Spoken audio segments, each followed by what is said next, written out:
Hey, America 2.0, how you guys doing? Alright, got a couple stories for you today. Even D.A.R.E called for the legalization of marijuana.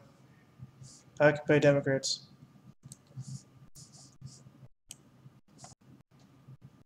Because of the failed war on drugs. The war on drugs is really just about keeping a substance around that's illegal in status just so they can lock up a quarter of the population and not have to deal with it. That's what that's about. I notice they put out all drugs into all the poor communities and round them up basically to help repopulate the poor communities, even though poor communities tend to overpopulate anyways. But it is what it is. According to Occupy Democrats, a movement pushing for legalization of marijuana has been gaining traction for some time. 4 states legalized recreation marijuana use, and anti-drug advocacy group D.A.R.E has spoken out in favor of legalization. D.A.R.E, as you know, is a drug abuse resistance education group founded in 1983 for zero tolerance anti-drug group aimed at steering or scaring children away from drug use. Famed for questionability slogan "Just Say No" campaign.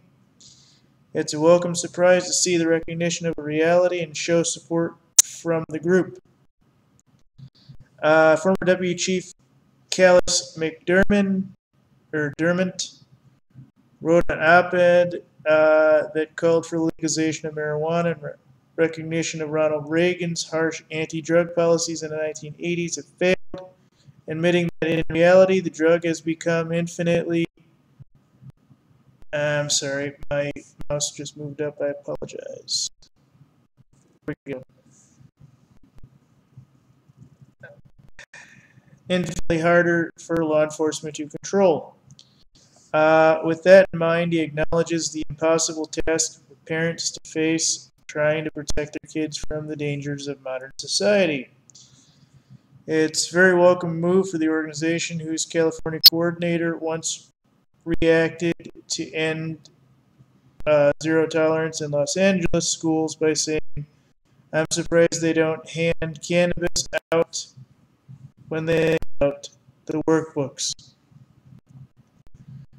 I happen to have a little bit different policy on this, folks.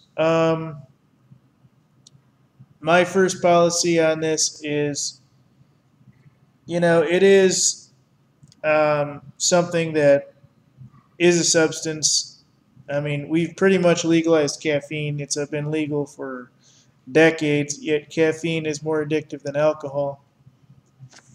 Go figure, right?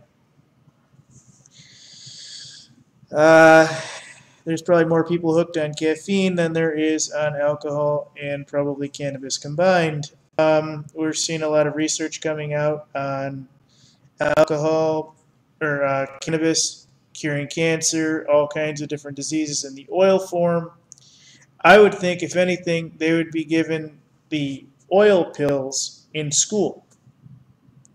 I would think that, seriously, I mean, that would be legal. That would be like the new ADHD med. Boom, your cannabis oil. It cures all your diseases, helps you think, focus, and if they do it at the right time, you'll eat lunch on time. You won't go stupid and do this or do that. I mean, it's kind of a cure-all, really. But it is what it is. Alright, guys. This is coming from Occupy Democrats. I don't generally share a lot from them, but I saw this and I thought, wow, this is crazy. So, thanks, guys.